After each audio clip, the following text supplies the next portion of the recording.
Proud of you. Now let's just cross that.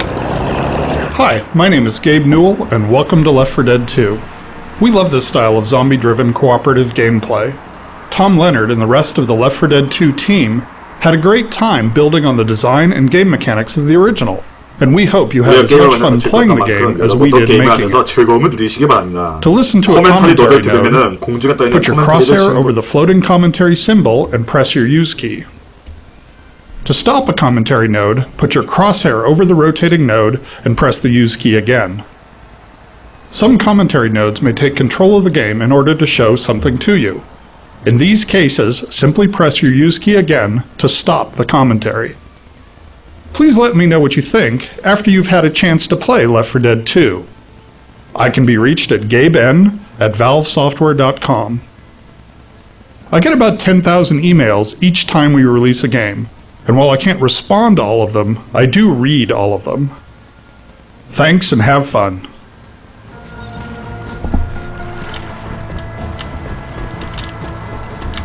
Hi, my name.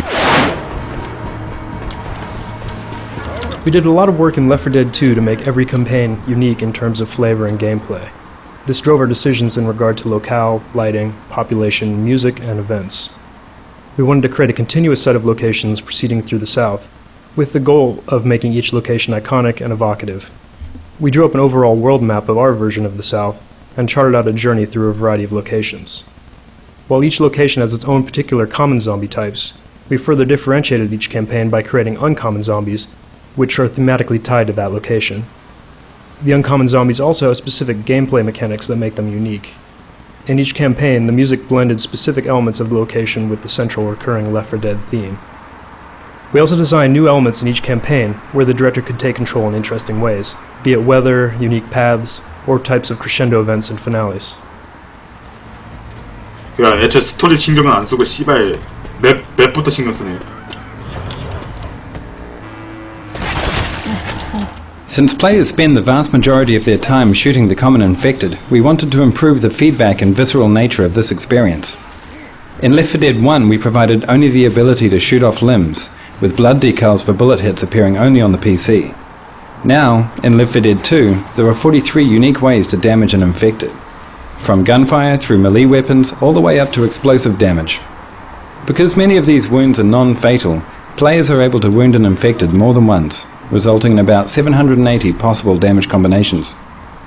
To create the appearance of a wound, we project a texture modified by an ellipsoid that culls the pixels of the wounded area from the infected, creating a cavity for the wound to fit into. To avoid memory overhead, instead of creating wound variants for each of the infected, the wounds are spawned as separate objects that work for the entire horde. Our scripting system allows us to spawn specific wounds from specific weapon hits. For example, the sniper rifle headshot explodes the head, and the axe creates a slash across the meaty areas of the body.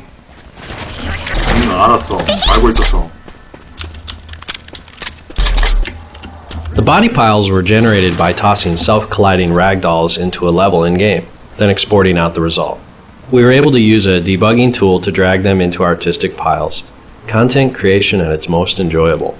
Unfortunately, the process was so efficient that it took only about 2 hours. 2시간밖에 걸리지 않대. 이거 만드는데 2시간밖에 안 걸렸대.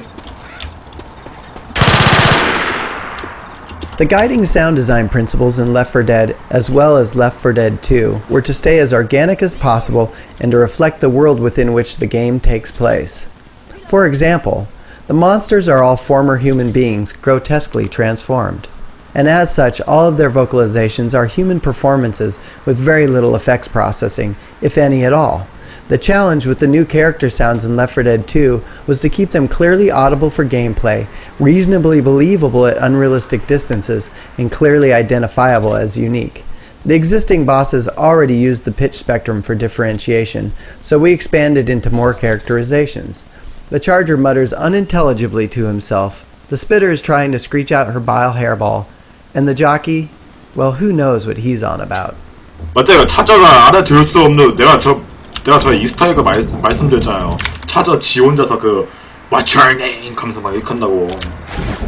We wanted to improve the variation on the infected while keeping their memory footprint identical. The entire horde is never comprised of more than 5 head textures and 5 body textures.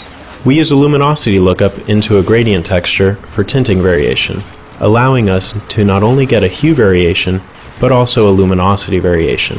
For example, we can make a black or white t-shirt out of the same texture map. 이게 옷이 다 The 다른 거래. gradient is broken up into zones.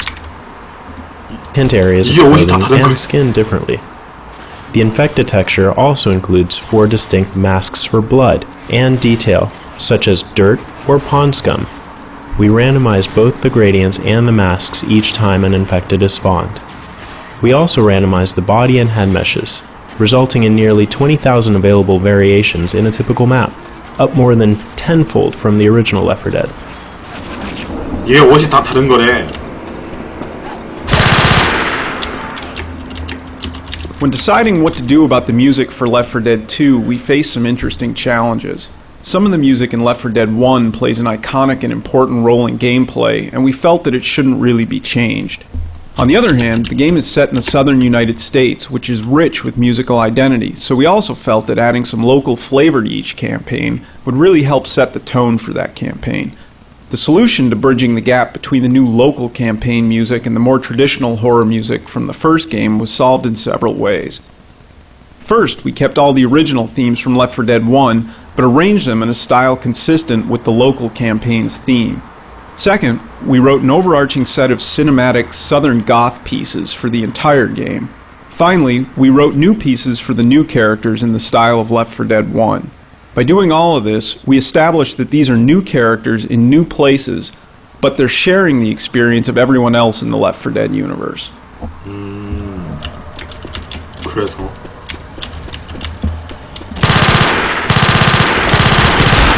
Hey, I'm reloading.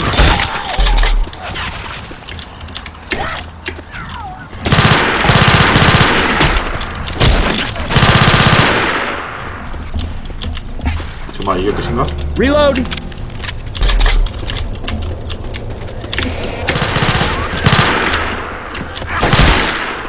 The infected textures are part hand-painted, part photographic reference.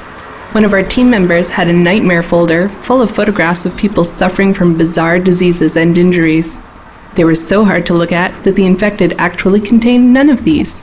Instead, the secret ingredients for infecting normal-looking human textures are photos of housing insulation and potato skins.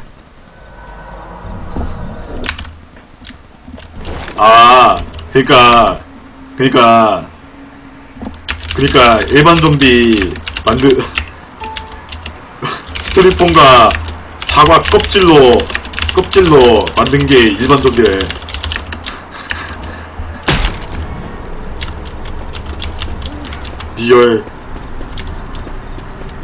리얼 극혐인데. We wanted to invoke the feeling that the infected have lost their humanity and behave like feral animals. Seeing their eyes glow in the dark like those of a deer in headlights helps illustrate this.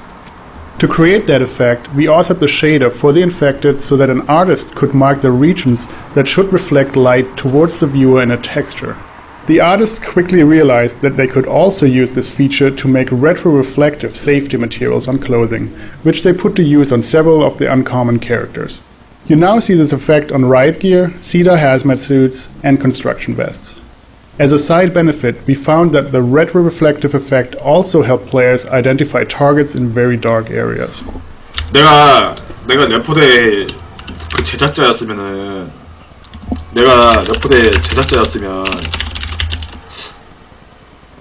내 같은 경우는 그 맵의 특성상 옷을 변경했으면은 어땠을까 정말 괜찮다고 생각했는데 리얼 내 생각은 그렇다고. 그러니까 이게 지금 이게 초기 복장이잖아. 이게 죽음에서부터 복장을 치면은 그러니까 암흑축제면은 암흑축제를 그러니까 암흑축제에 대한 맵 그러니까 수정을 그러니까 그 나들에 맞게 그러니까 복장을 바꾸고 말라리아는 뭐겠어요? 말라리아가 뭐겠습니까? 아무튼 그런 거 이거 막 복장으로 바꾸고 아니면 뭐 장대비를 또 그 복장으로 바꾸고 뭐 약간의 뭐 복장 이제 그 계절 복장 같은 거 그런 것도 있었으면 좋겠다니까. This restaurant was one of the first areas populated with tables and chairs. In early playtests, a survivor would pop a boomer, and the resulting explosion sent tables and chairs flying everywhere.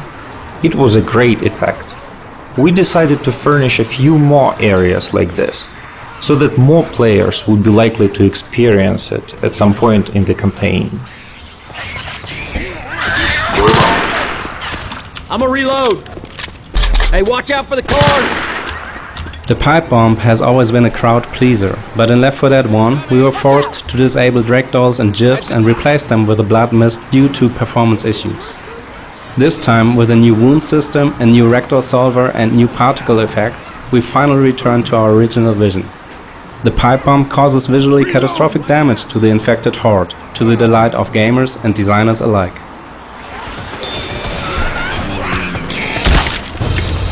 딴거 말풍선 없나?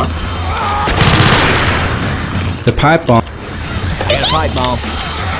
Fire in the hole!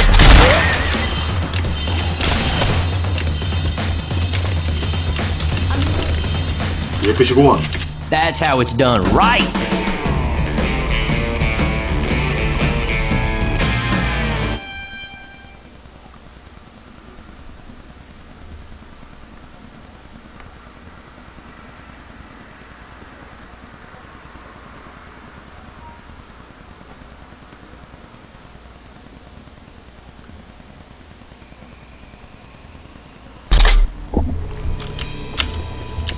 In Left 4 Dead 2, we wanted to give players who were looking for a narrative a little more. To do this, we introduced the 4 survivors to each other and the infection as we begin the game. This lets us see the world changing through their eyes, and the world is changing. Each new campaign shows a different stage in reaction to the infection. We start with Sita's naive, underwhelming response, and end with the military's cold but needed resolve to save only those they can. We also connect each campaign. So while you know you escape Whispering Oaks and Dark Carnival, you also know that it's just one escape of many on your journey to safety in New Orleans. Time does pass between campaigns, but each campaign starts with the previous rescue vehicle. We also continue to spread hints and clues to the infection. There is more story in the dialogue this time around, but players should still search for and read graffiti and notes in the world. Observant players of Left 4 Dead will notice some tie-ins to the story as both games are set in the same world. 지랄.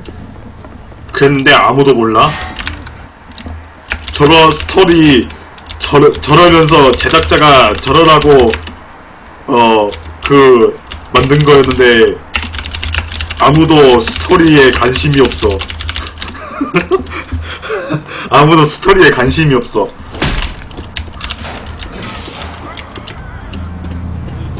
The new Special Infected were designed with a variety of goals in mind. They needed to fill in gaps left by the other specials. They needed to provide interesting combos with other infected, and they needed to offer a new, fun set of skills for players to master, whether they were playing as or against the infected. When we began Left 4 Dead 2, we had a list of several dozen infected types that had been discussed over the past several years. We added a fair number of new designs to those, and eventually whittled our list down to the final 3, the Charger, the Spitter, and the Jockey. The best survivor teams stick close together and buckle down under attack, quickly fending off infected attacks. To provide an opening for the infected to capitalize upon, we created the Charger. His charge attack not only separates members from the group, but will bowl down tightly clumped survivors, giving a few crucial moments for the other infected to attack. The only non-boss infected who is immune to being bashed, his design encourages players to keep a quick trigger finger and a watchful eye on their companions, while also keeping their distance. The Spitter's area of denial attack serves a variety of purposes. While the initial pool of acid permits a few moments for escape, its damage increases as the acid begins to do its work. Lingering in or passing through the pool of acid is a dangerous proposition, and it can quickly force a group of survivors out of a tight spot, or drive a wedge between members of a group. The Jockey is the one special that retains control after he's begun his incapacitating attack. He's also the only special that allows a survivor to maintain enough control to fight back. A well-played Jockey has many ways of driving a survivor to a deadly end, either at the hands of other infected, or through the environment itself. Just getting a survivor far enough out of the group for another special to prey upon is often the Jockey's greatest strength. All of these special types provide unique opportunities for combined attacks alongside the classic Hunter, Smoker, and Boomer.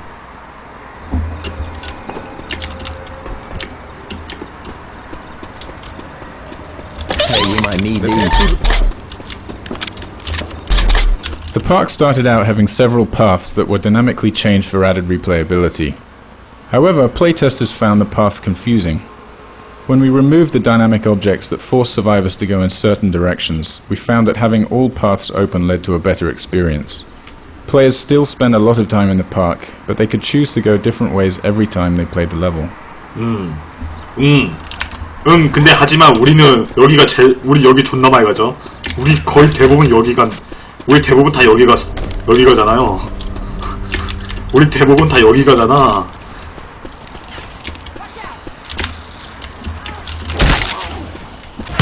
Reload! With the added variety of weapons in Left 4 Dead 2, we wanted to encourage players to scavenge weapons and switch between them frequently. We found that placing ammo piles scattered through the level fought against this goal, as players tended to find one gun they liked and then never switch, as long as they had practically endless ammo. We experimented with removing ammo piles from most of the environments, so that the only way to get more ammo was to find a new gun, and we immediately saw players switching weapon types more frequently. We also experimented with giving players deployable ammo packs, similar to the upgrade packs such as the incendiary and explosive ammo that are in the game today.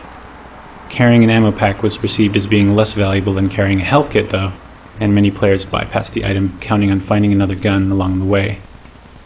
We found it was important, however, to continue to place ammo piles in the finale areas, to give players a home base to fight from in the longer set-piece battles.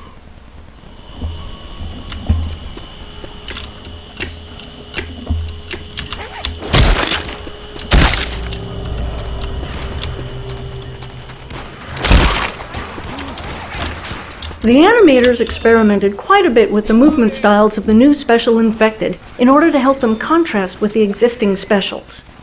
Some early passes at the spitter featured awkward, bouncy, bird-like movements with knock knees and pigeon toes. She certainly looked different, but it was a little too humorous and didn't project enough of a feeling of strength and danger, so she ended up with much more aggressive posing and actions.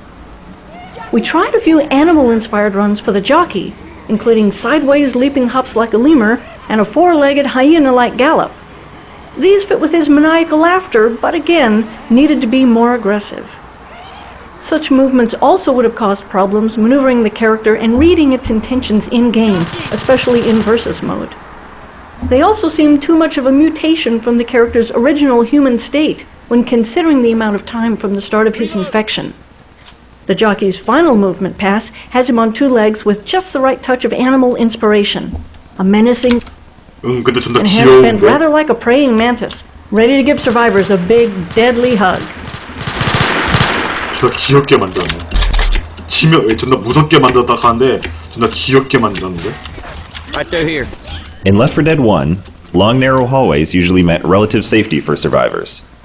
One player could cover the front, and another could cover the rear, while players in the middle healed. With the addition of the charger, however, the long and narrow hallways in Left 4 Dead 2 turn out to be extremely dangerous. The two overpasses in this area continue throughout the rest of the campaign, and eventually meet up with the bridge that the survivors must cross to escape. When we initially designed the campaign, we planned for these overpasses to guide players to their eventual goal.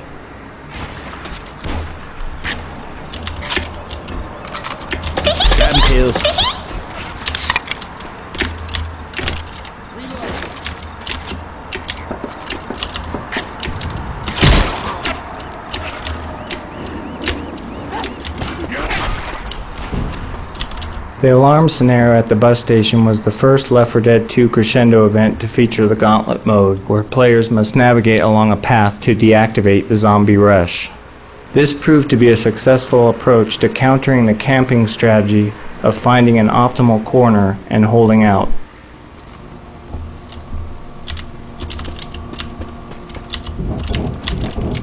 Grabbing a shot.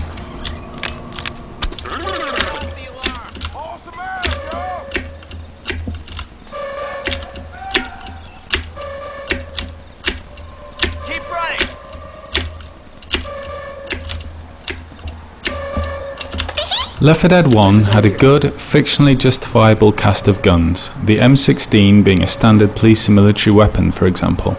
In Left 4 Dead 2, we had the opportunity to do something a bit less generic and use some more interesting guns, while still being aware that we had to justify their place in the game.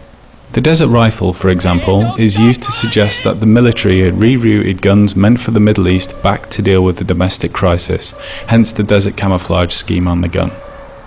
The ever-popular AK-47, which is actually part AK-74, is so plentiful that it's easy to justify its appearance almost anywhere, whereas the silenced SMG is more of an underground, criminal-looking weapon, so it's interesting to think how this has found its way into survivors' hands.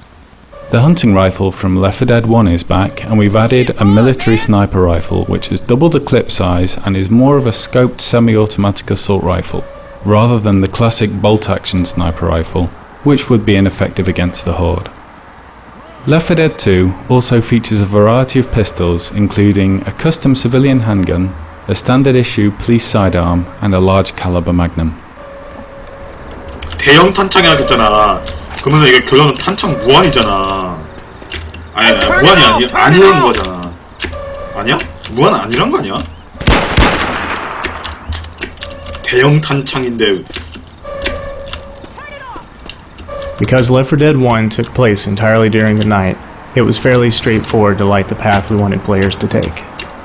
For campaigns that take place during the day, we had to find other tools to help the player along. The most valuable tools were visible landmarks, such as gas station signs, overpasses, the bridge, and smoke from wrecked aircraft. 근데 이거 하나는 잘했어. As with our efforts to replace the first aid kit, replacing the pain pills item was a challenge. Initial versions of Adrenaline allowed players to run faster and perform certain actions faster, such as reviving other players. But the pills already give 50 temporary health points, which is enough health for injured players to run at full speed again, so the Adrenaline needed something extra.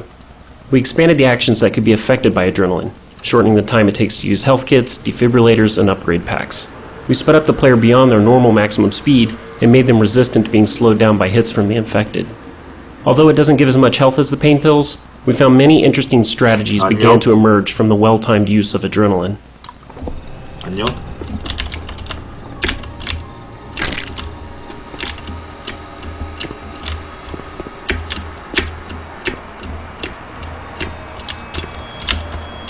As we added more special infected characters to Left 4 Dead 2, we faced a challenge in designing unique sounds for them that players could easily recognize and distinguish from the other specials and from the common infected. In Left 4 Dead, the 4 male specials each had both a distinct tonal range and a character attribute to keep them unique. For instance, the Boomer's vocalizations were kind of a slow, deep, bassy, gastric horror. As we added the new specials into the mix, it became increasingly difficult to avoid impinging on the sonic space of the previous specials. We found that we couldn't rely so much on using the tonal range for distinction, and instead had to push harder on characterization to help them to read clearly to players. For example, the jockey is in the high, bright tonal range of the smoker, and even the upper end of the hunter. But since the infection has left his brain in a constant state of hysterical mania, his vocalizations read clearly apart from these other specials. Sometimes it can be challenging to find a characterization that will lend itself to both a special's active and idle or lurking modes. For instance, with the Charger, we started out with a non-verbal angry muttering, kind of a griping bark that we all liked. Though the personality in his idle states was interesting and distinct, we found that we needed to ramp his vocalizations up to a more sustained yell for his attacks to get the right sonic intensity for these events. In subsequent playtests, however, we found that players were often surprised when attacked by the Charger, as they would associate him only with the aggressive attack vocalizations he makes from the point that he sees them through his charge, and since he would generally see players before they saw him, they didn't have a chance to connect him with the angry, non-verbal mutterings of his idle states. So we ended up recording new vocalizations for these states, mixing in elements of his more strident calls and yells amid the gripes and barks of his idle states, so that players could more readily make the leap to recognizing a lurking Charger in the vicinity. The Source Engine's animation system is a powerful tool that lets us create animations procedurally instead of authoring each of them individually by hand. There are various reasons for doing this, which become clear when we consider the challenge of animating the jockey riding a survivor. From the start of the jockey's design, we wanted the survivor to be able to fight back to some degree. With that in mind, we decided it would be vital for the survivor to know the jockey's intent, regardless of how successful he was at acting on it. So even though you may be stuck against the table going nowhere with a jockey on your back, we want you to understand that the jockey is really trying to get you out that door at the end of the room and around a corner where your friends can't help you. To accomplish this, we implemented a system of animation layers for the survivor that would work in conjunction with the jockey. These layers are attached to different controls that the code interacts with, called pose parameters. The first layer consists of the survivor's upper body from the waist up, which allows the survivor's reactions to work in sync with the jockey's motion. The second layer is the survivor's locomotion, constrained to the lower half of his body from the waist down. So, in the scenario we just described, when the jockey is in full control and has a clear path to the door, the code tells the upper body of the survivor and the body of the jockey to lean in that direction, and sets a pose parameter for the survivor's legs to move along that vector as well. However, things get more interesting when the survivor regains some control and steers himself to get stuck on the table. Even though you have stopped moving towards the door, we don't want the jockey's animation to suddenly sit straight up and give the impression he isn't still trying to steer you there. By splitting the survivor's animation into two different animation layers that we composite together, your upper body and the jockey can remain leaning towards the door, while the code tells the legs to stop walking because you're stuck on the table and can't advance. This robust system of procedurally compositing upper and lower body animation layers and position in real time, as we've shown in this case, saved us a lot of authoring time as well as memory inside the game, both of which are finite and very valuable on any project. 이거 에더맵이냐고? 아니야. 개발자 커맨드. That's how it's done right.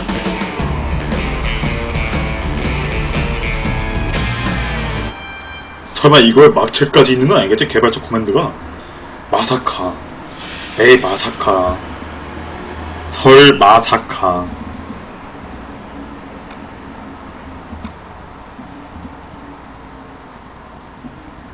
님들 방송 추천 좀 눌러주죠. 아이 님들 진짜 너무하신 거 아닙니까? 님들 진짜 너무하신 거 아닙니까? 진짜? 아니 어떻게 2시간 넘게 한 2-3시간 넘게 지났는데 방송 추천 좀 뭐 3개 올라가서 3-4개 올라갔어?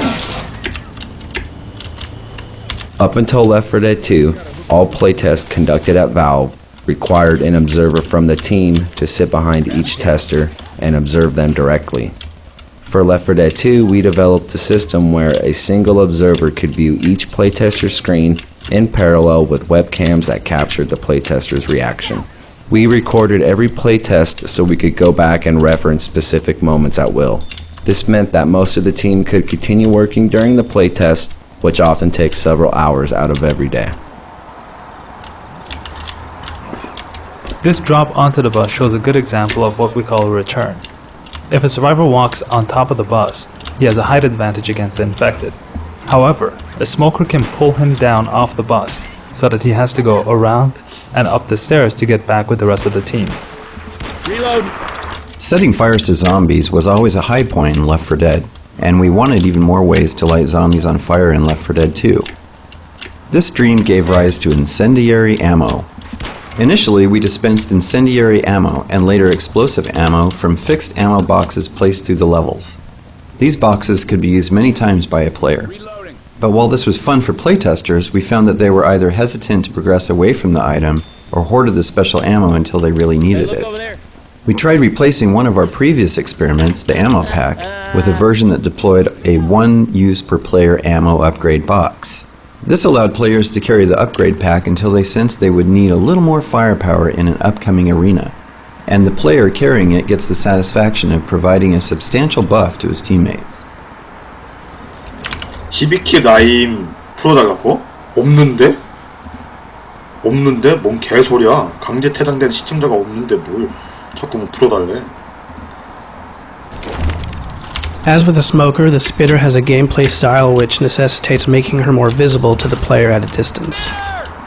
Since the spitter's strategy is to hit and run, striking at the survivors from far away, we needed distinct visual markers to differentiate her in the dark spaces during the chaos of combat. To this end, we concocted a glowing drool that would illuminate her and create a sharp contrast to the other game colors, while playing off the green death motif associated with the infection. The trail she leaves, which is visually similar to her projectile attack, allows players a brief chance to track her movements when she retreats to hide.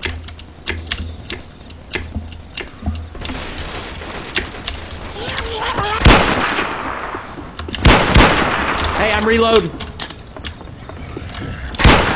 위에는 없나?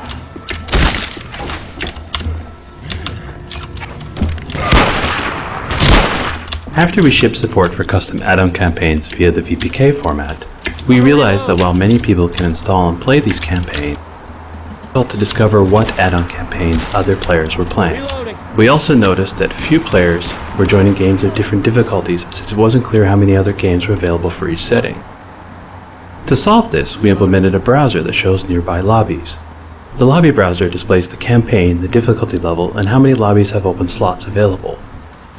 We also display lobbies for campaigns you have not yet installed, offering the chance to download them directly.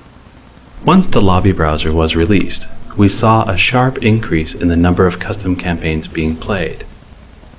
Custom survival maps are particularly popular, with themes ranging from supermarkets to medieval castles.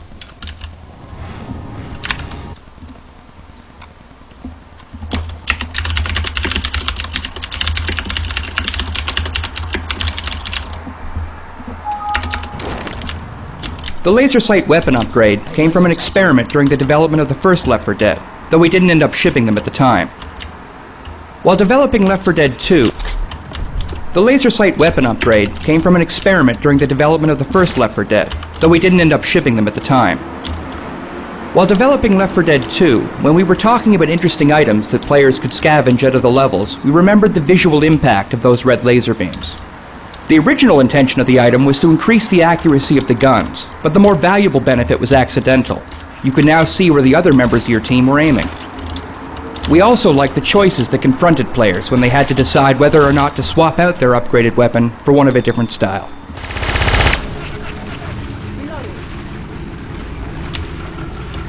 Reloading.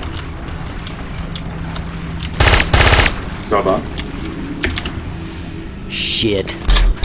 After Left 4 Dead 1 shipped, we wanted to experiment with an optional crescendo event. The impound lot is the final version of that experiment. It's difficult for a survivor team to navigate through without setting off a single car alarm, and if they manage it, the experience of carefully sneaking through an obstacle course full of traps is itself quite rewarding. Oh shit!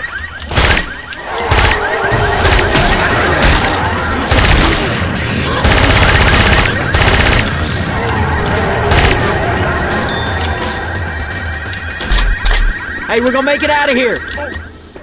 Since managing health with a first aid kit is such a large part of the player's decision process, finding a new item for the backpack slot proved to be difficult. We wanted the new item to be as valuable as a health kit in certain situations and have a big benefit for the team, as opposed to being merely another offensive weapon.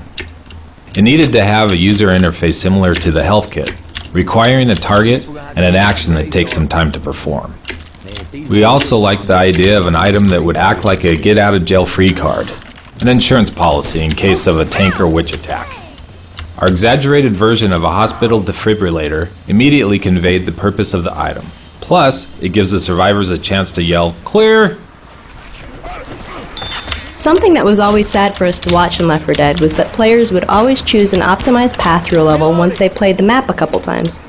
That meant the hard work we put into other areas of the map would never be seen. So one thing we wanted to add in Left 4 Dead 2 was the ability for the AI director to change the path of the survivors through a level, so they have to take a different path each time. The cemetery contains one example of this new approach. There are 4 different paths that the AI director can create for the survivors.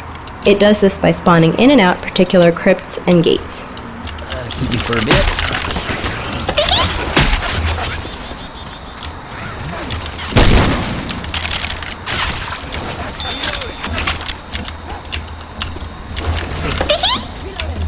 When we began development on Left 4 Dead 2, we decided early on to cast a totally new band of survivors in the lead roles.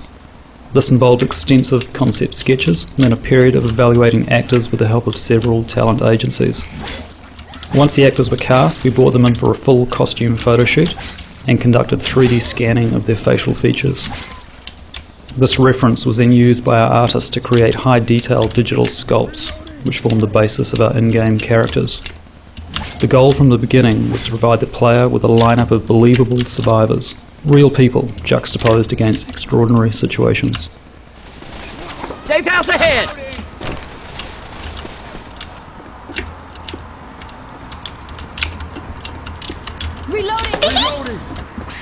Hey, can somebody watch my back? I'm gonna heal. 이리 와, 새끼들아. Oh yeah. Oh hell yeah.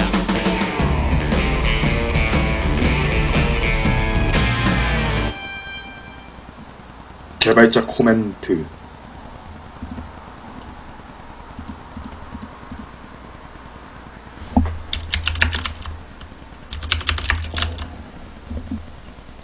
이거 어떻게 하냐고요? 안 가르쳐줄 거야. 닥쳐. 그냥 레포데 잘 찾아보면 있어요. 레포데 로비에 찾아보면 있어요. The writers originally devised a biography for a convict character. There was an idea that here in the lawless world of the infected, this escaped convict, sick of wearing prison clothes, had taken the effort to loot a very expensive white suit from an abandoned clothing store. He might as well survive the apocalypse in style. This concept gradually evolved into the riverboat gambler.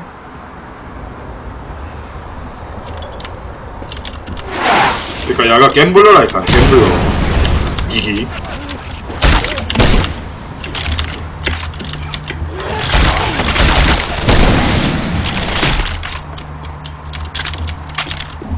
This balcony was designed as a fish in a barrel moment, where the survivors can come out to the street and pick off a bunch of the wandering infected without being in much danger. We felt it was a good introduction to our interpretation of Bourbon Street, giving a nice atmospheric vista without too much immediate threat. 멋진 전망을 감상할 수 있대. 왜 감상할 겨를이 있었나? 이 게임이? Molotov coming! Level designers in Left 4 Dead 1 placed individual items, such as pipe bombs, Molotovs, and pills, all over the levels. The AI director had the ability to pick which instance of each item to spawn.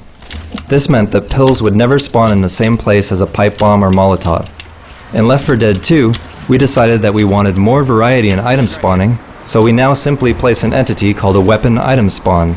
The AI director not only chooses whether or not an item will spawn in a given location, it also chooses what type of item will appear.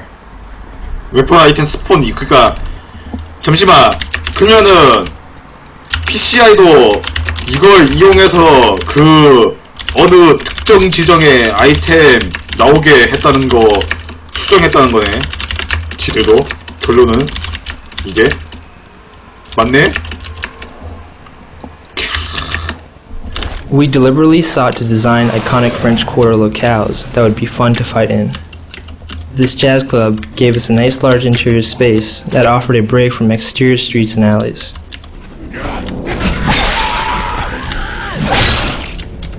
하긴 PCI 애들이 좀 뭔가 이상했지. One of the challenges with melee weapons is getting them to feel right and look decent.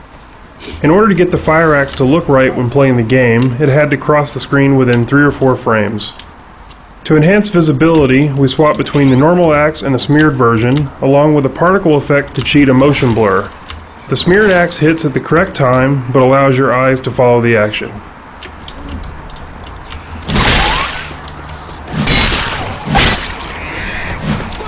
Because sound is such a crucial gameplay element in Left 4 Dead, the designers needed temporary sounds to test out ideas for the new boss infected. Sometimes we were able to pull temp sounds from unused performances in our library, but in Left 4 Dead 2, the sound designers did their own temp performances. The goal with these is to be just functional enough to test the new character's viability. As such, some of the temp voices for the characters were quite funny.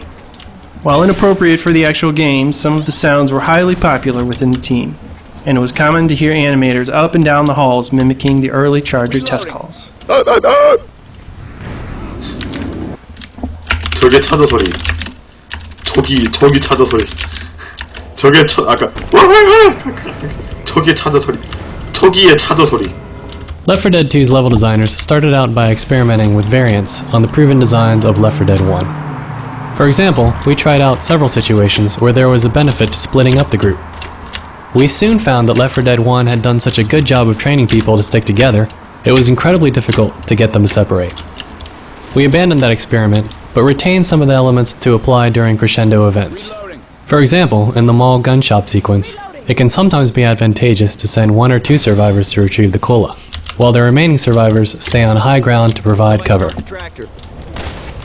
This is the only traditional crescendo event in the Parish campaign. In Left 4 Dead 1, every crescendo event was essentially a button press where players held out in one spot until the infected stopped coming. While we added the onslaught and optional crescendo variations, we felt that the old-school Left 4 Dead style event still had some life in it. Looking at reference from New Orleans, we saw a lot of images of Mardi Gras. We decided we couldn't have a campaign set in that region without a parade float. We designed our float to look a bit sinister.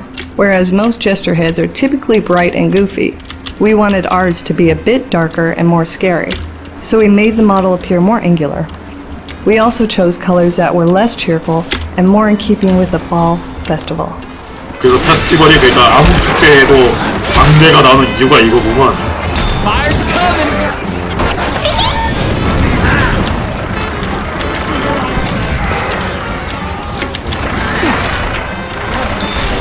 Hey, fire's coming! Hey, we might. 알아서 오겠지.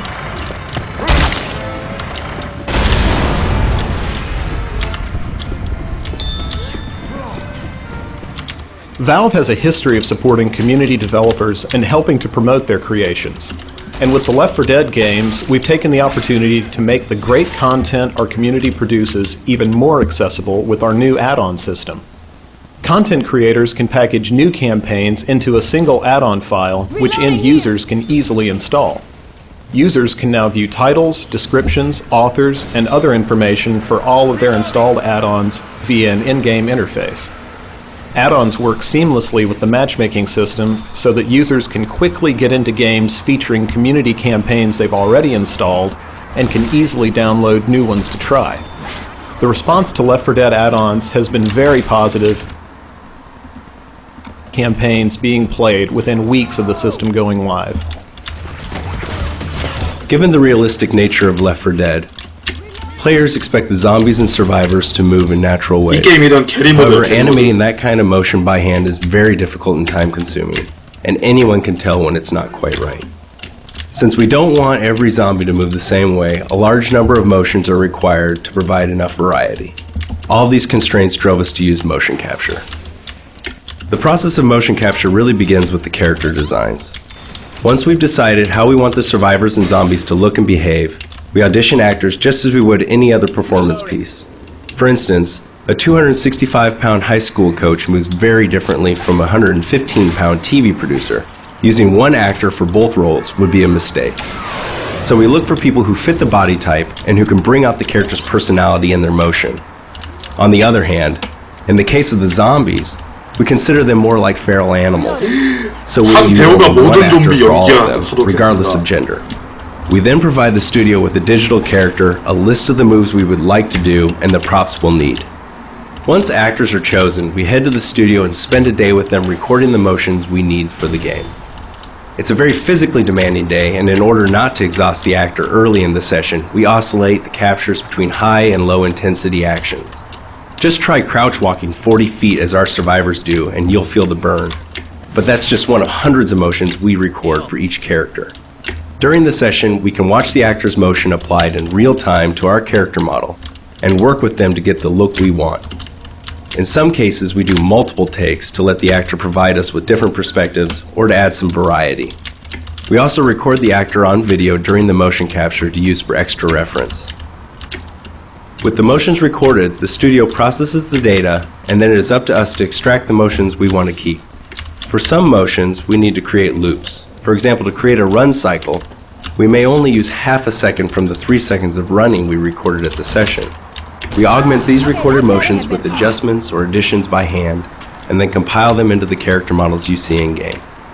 Realistic human motion is very subtle and noisy, and we can all tell subconsciously when it isn't quite right, even if we can't articulate why.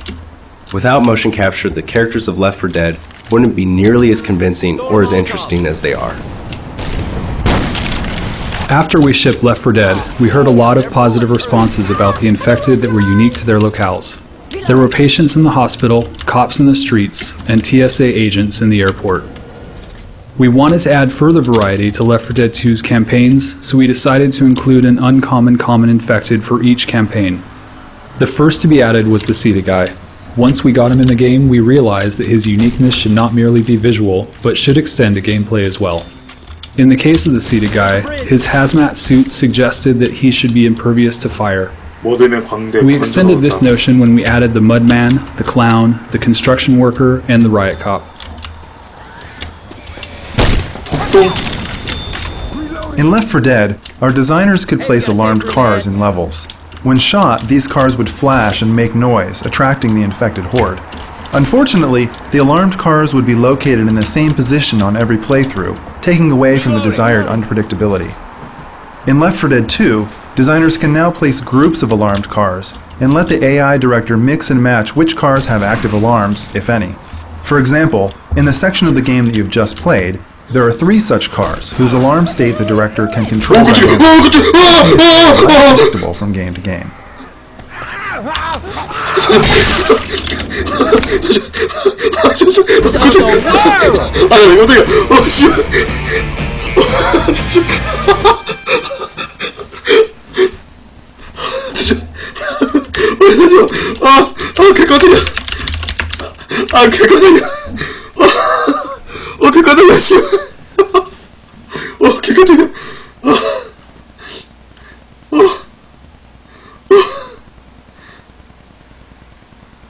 아니야 그게 아니고 아니 원래 막 좀비 소리가 다 들리잖아. 그러면 안 무섭거든. 근데 갑자기 옆에 쓱 있는 거야. 깜짝 놀랐지.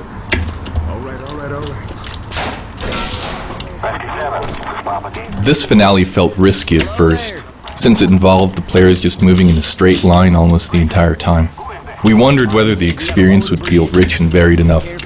However, given the fiction and fantasy of the space, we found players were constantly making small movement decisions that kept them interested and immersed, and our concerns about monotony fell away. In addition, while we originally designed it to require constantly moving forward, we found that different players have different comfort levels for moving and shooting. Some players just can't do both at the same time. So we tuned the director to adapt to different play styles, adjusting the pacing so that different players would still have a good sense of progress and be able to reach the end. Game assets are more likely to make it through production if they serve the game on multiple levels. Take this bridge ramp for example. Movement-wise, it acts as the starting gate. Audio-wise, it acts as the starting gun. Visually, it blocks and breaks up a potentially uninteresting view. Fictionally, the seizing malfunction and resulting loud bang make it clear that the players have attracted every infected on the bridge. One of our most important tools for creating and evaluating environments was what we called the Left 4 Dictionary. This collectively developed set of terms, ideas, and gameplay grammar describes spaces via their physical properties, functions to gameplay, and their relative advantage or disadvantage to the survivor or infected sides. This provided the team with a shared language for types of gameplay spaces, with examples such as capillary, close quarters, open space, funnel, king of the hill, etc. It also allowed the team to talk about and explore new permutations of spaces in a very clear way. The Left 4 Dictionary proved instrumental in allowing us to efficiently refine our environments and tune difficulty based on an understanding of how each type of space would influence the gameplay. It was especially useful in this bridge map, where we start with a very uniform bridge and instead of rooms, hallways, etc., we create desirable game spaces using vehicles and damaged portions of the structure. Most of the region where Left 4 Dead 2 is set is quite flat. There are few hills or changes in elevation, but maps without any elevation change can be monotonous both visually and in terms of gameplay. That's why this double-decker bridge was not only a visually strong set piece, it added the much-needed element of verticality to the campaign.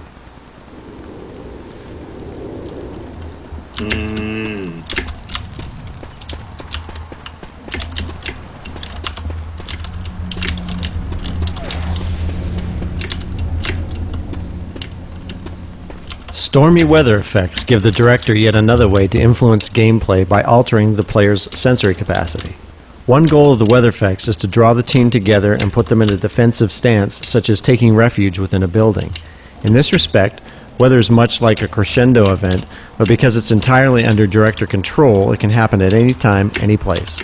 The storm itself is created using a combination of particle effects, fog, tone mapping, local contrast, post-processing, DSP alterations, and sound effects. While While technically a storm can strike in any environment, we chose to limit it to the Milltown campaign in order to provide a fictional background for the flooding of the maps. Thus the storm is thematically tied to a new navigational challenge and creates a unique experience for that campaign. The grenade launcher came about purely out of our desire to see more explosions and more zombies killed by explosions. We found that something interesting happened when we gave one of the 4 survivors a grenade launcher. They became more vulnerable to close-up attacks, and their teammates adjusted their strategy accordingly. A pattern emerged where one player would lob grenades from afar at approaching mobs, and the other players would clear off the stragglers when they got too close.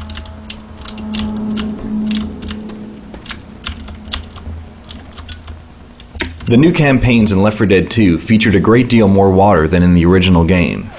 Therefore, it was a priority to improve our water rendering. One of the most important new pieces of technology enabled artists to paint water flow uniquely on each water surface. This allows us to make the water look like it's flowing in any direction we desire without any constraints. This not only looks better, it aids gameplay by subtly guiding the player where they need to go. As an example, in the swamp levels, the water usually appears to flow towards the end of the level. And water is far more convincing when you can actually see it flow around obstacles like trees and rocks. 근데 혹시 내일 Q&A 할 거예요? 몰라. 그 스카이프 왜요? 근데 나만 보라고?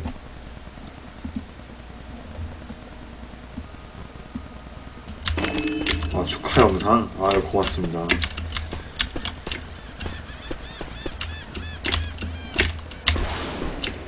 Traditionally, players were connecting to our multiplayer games by selecting a server with available player slots from a very big list.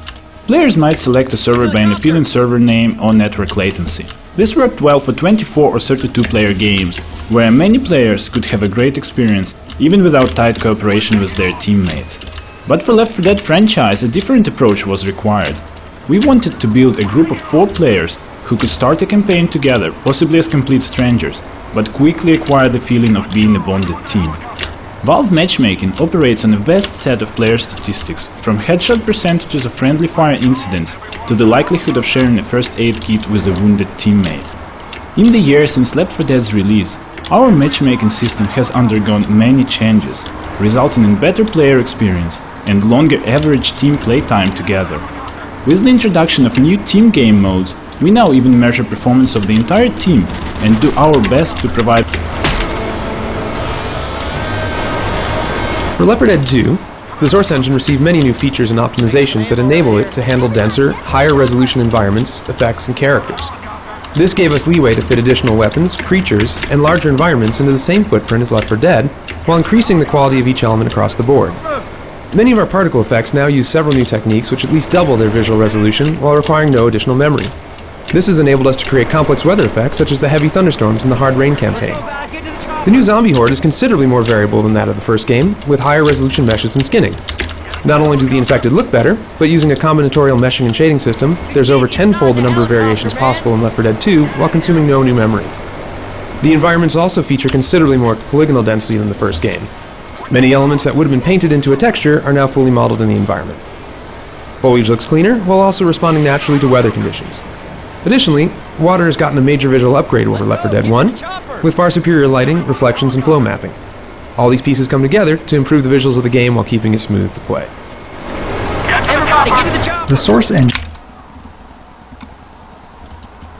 a volume-based system for general forms and a polygon-based system for details.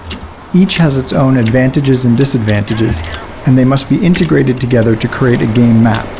One of the challenges associated with this setup is that the two systems have mostly separate authoring pipelines, and it's easy to make a change in one and break a tightly integrated set. As part of making the modular kit of parts that was used to create this bridge, we developed a new hybrid workflow that allows content authors to create and iteratively edit both types of world geometry simultaneously in a single tool. The resulting modules are pre-optimized Lego blocks that can be fitted together, allowing the level designer to focus more on gameplay and less on modeling. Let's go! Get to the helicopter! Let's go! Everyone to the helicopter!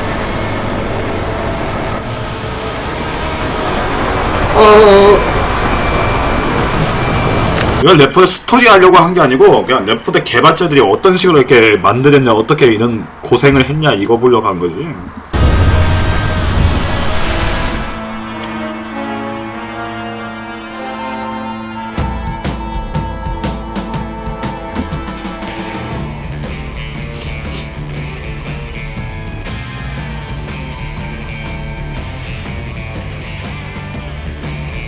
난이도 쉬움인데 53분 걸렸어.